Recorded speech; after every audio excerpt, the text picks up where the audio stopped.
They say true friends are family you get to choose. When you find a good friend, cherish them because they're worth their weight in gold. Inspired by that idea, Carolyn Currier has designed this stunning, beginner-friendly Encircle blanket for you.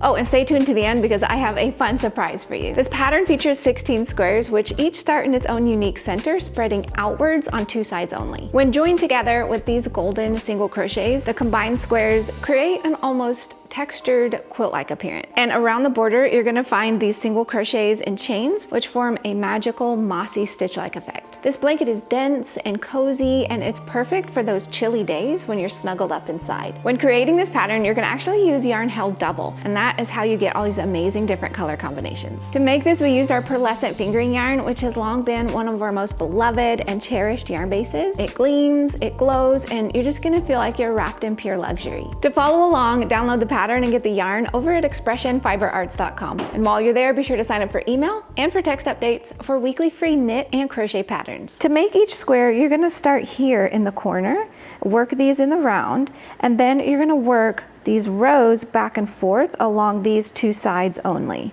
To start our square, you're gonna begin with a magic ring. So grab your tail and wrap it around two fingers, forming an X. Pinch the X, reach under the first strand, and grab that tail, pulling it through. And there's your magic ring. We're gonna start with 3 chains, which does count as a double crochet, and then work 2 double crochets into the ring. 1 and 2. Now we're gonna work a chain 2 and 3 double crochets into the ring. 1, 2, and 3, and we're gonna repeat that 2 more times. Chain 2 and then work 3 double crochets into the ring. 1, and we are gonna cinch the ring up here in a second so that the center of it is nice and tight.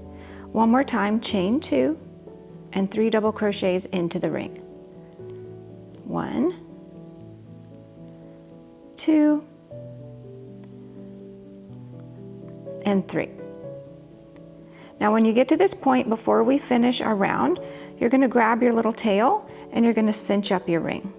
I've gone ahead and cinched up the center, and now to finish this round, you can see we've got 4 sides and 4 corners, except for the 4th corner, instead of working a chain 2, we're gonna work a double crochet into the top of this starting chain 3. And the reason we're working this final corner as a double crochet is so that our yarn is positioned back here instead of over here if we were to work a chain 2 and then attach it. We're gonna start with a chain 3 for round 2, and you're gonna work a double crochet into this space here, the corner that was created with that double crochet in the previous round. Now we're gonna work 3 double crochets walking along here. So this is the side of our square. 1, 2, and 3. And then when you get to the corner space, you're gonna work 2 double crochets into that space. 1 and 2, and then chain 2, and then 2 more double crochets into that same corner chain space. So we formed our little corner, and we're gonna continue to repeat that all the way around. Work 3 double crochets, walking along the side, 2 and 3, and then work your corner into the corner, which is 2 double crochets, 1, 2, chain 2, and 2 double crochets all into that same corner chain space. So there's that second little corner. Continue.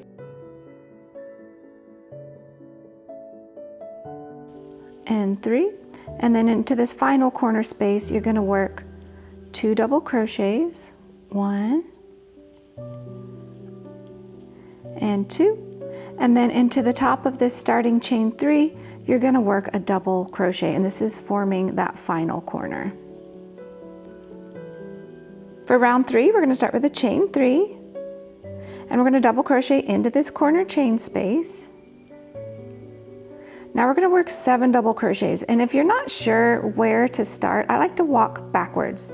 So start here at this final double crochet on the end and walk backwards. 1, 2, 3, 4, 5, 6, 7.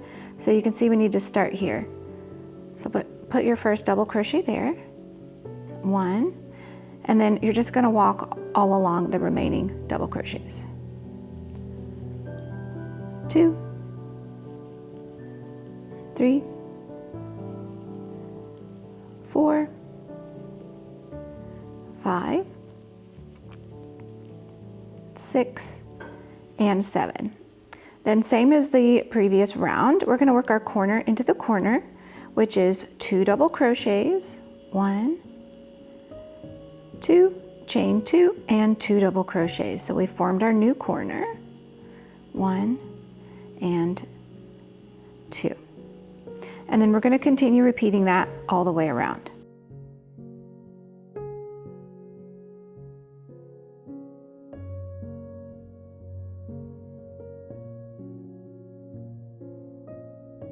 Six and 7, and then to finish off the round, you're just going to work 2 double crochets into this chain space, or this corner rather, which was a double crochet actually. 2 double crochets, and then find your initial chain 3, and you're going to work a double crochet into the top of that, forming that final corner. I've gone ahead and ripped out that double crochet I just worked, because if you are switching to a new color, you actually want to do this now before you get to the next round. So you'll start your double crochet, but before you do your final pull through, you're going to grab your new color and just go ahead and pull through with your new color. So you've finished off your old round with the old color, and you're all set up fresh with your new color for your new row. For row 4, and we are working rows now, not rounds, so I'm going to show you what that looks like. We're going to start with a chain 2, which does count as a half double crochet. Now we're going to work 11 front post double crochets. To do that, start with your yarn over and find your first stitch, which is our chain here, and you're going to insert your hook around the post, and then finish off your double crochet. Again, start with your yarn over, find the next stitch, and you're going to work around the post of that, and then finish off your double crochet. So we want 11 of those. Just walk down all of these double crochets, working a front post double crochet around each one. And then I'll show you what we do when we get to the corner. These are really fun because this is what creates that nice little ridge, which gives these squares such fun texture. Double crochet and 1 more. Front post, double crochet. When you get to the corner, on this row you're going to work double crochet, so just 1, chain 2, and double crochet all into that chain space. So that's how you form that corner. Now you're going to walk down this side of your piece with 11 more front post double crochets. So the same thing that we just did. Just work your double crochets around the posts of the previous stitches, all the way down. And then when you get to the end of this side, you're actually going to stop. So we're only working 2 sides, and we'll be working back and forth now instead of continuing on working in the round. Once you finish those 11 front post double crochets, you're just going to work a half double crochet into this chain space, and then turn. Row 5 is the same as row 4, you just have more double crochets. Once you've worked row 5, this is what it's going to be looking like. You've got this row here kind of poking out the front, giving us some texture, and now we're going to walk back this way. To begin row 6, you're going to start with a chainless starting double crochet. To do that, go ahead and pull your hook up to about the height of a double crochet and give it a counterclockwise twist. Then grab it with your finger and give it another counterclockwise twist. Yarn over and pull through 1, and then yarn over and pull through 2. So that basically functions as a double crochet. Now you're going to work 13 double crochets, so just walk into the double crochets from the row below all the way across till you reach the corner.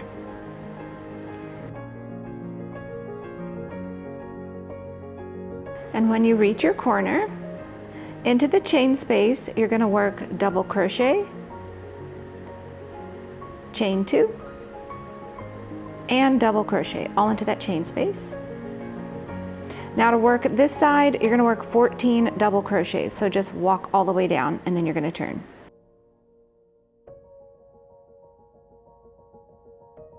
13, and make sure you get that final one in there. 14. Then you're going to repeat these same rows with more stitches as you continue to expand the square, and make sure you check the pattern for the correct stitch counts for each row. When you reach row 11, you're going to find some back post double crochets, and let me show you how to work those. I'm going to go ahead and jump ahead to row 11 because it's got some back post double crochets, and I wanted to show you what those look like. You'll begin row 11 with a chain 2, and we're going to work our back posts into the back of the posts of each of our stitches.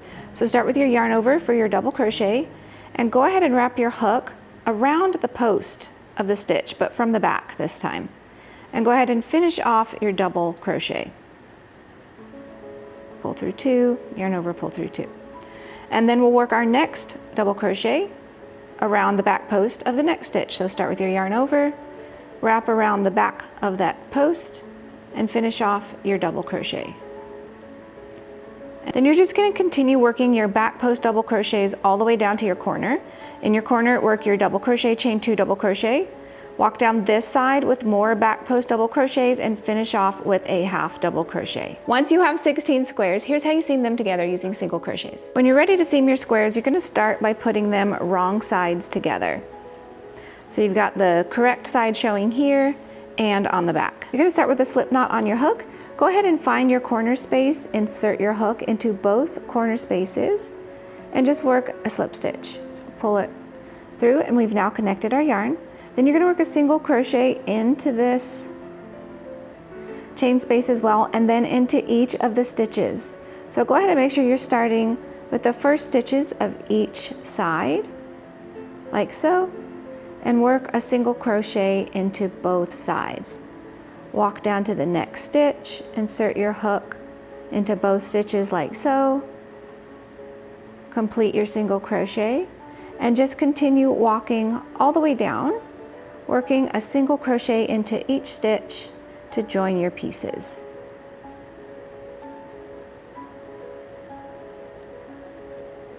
You'll continue working that for all of your pieces, and here's what it looks like on the front. It has this nice, beautiful little ridge, and then on the back, it looks beautiful and clean as well. And this magical mossy border is literally just single crochets and chain stitches. So let me show you what that looks like. And when you get to the border, you're gonna be working single crochets, skip 1, work a chain 1, single crochet into the next stitch, skip a stitch and work a chain 1, and you'll work that all the way down until you reach the corner. And if you look in the corner, and it's really important to know how to read crochet here, you're gonna see a single crochet, and then you've got a chain 2, and a single crochet. So that's how you form the little corner.